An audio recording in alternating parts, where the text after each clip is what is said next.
Kafin tashin sojojin Faransa dai shugabannin sojojin kasashen guda biyu a bisa rakiyar 'yan jarida sun fara da ziyartar kwanguwar hedikwatar sojojin Faransa da ke a babban filin jirgin saman sojoji na birnin Yamai domin sanin halin da take ciki.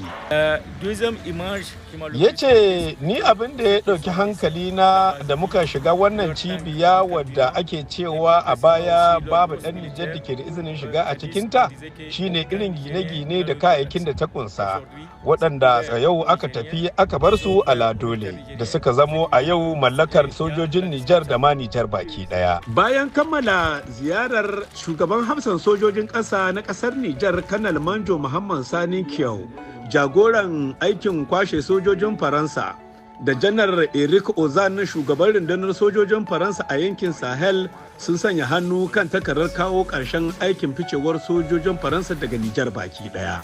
Daga nan shugabannin sojojin ƙasashen guda biyu sun yi musabaha ta bankwana da juna. Kana wasu daga cikin sojojin ƙasar ta Nijar suka yi rakiyar takwarorin nasu na ƙasar Faransa har zuwa bakin jiragen ƙarshe waɗanda suka kwashe su zuwa gida. Gama a nan filin jirgin sama na sojoji na jamhuriyar Nijar, inda a wannan rana ayarin ƙarshe na sojojin ƙasar Faransa da zai barin ƙasar Nijar gashi ne yana shiga jirgi inda nan zuwa ɗan lokaci zai tashi ya bar ƙasar baki ɗaya. Shine ayari na ƙarshe daga cikin sojoji 500,000 da ke akwai girke da na kasar Faransa a nan jamhuriyar Nijar, wanda a yanzu suke tattara irin yanasu suke tafiya, wanda daga nan ne bakin alkalami ya bushe za a karkare tsakanin hulɗar soja, wato kawo ƙarshen hulɗar soja tsakanin Faransa da kuma jamhuriyar Nijar.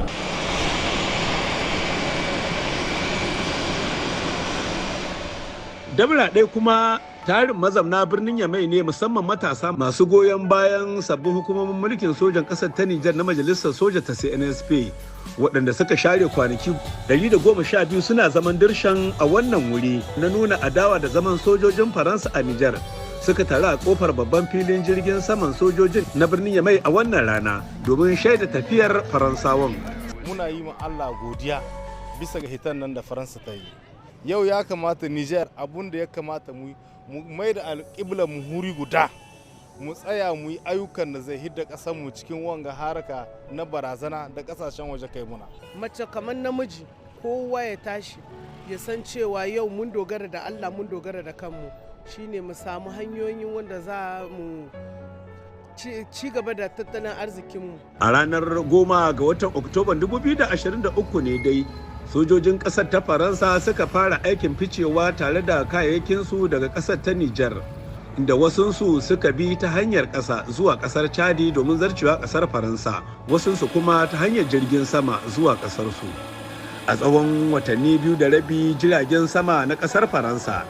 sun yi sawu 145 wajen kwashe sojojin nasu da kuma musamman kayan aikinsu da suka hada da ƙananan jirage 24 da kuma tankokin yaƙi da dai sauran kayan aiki.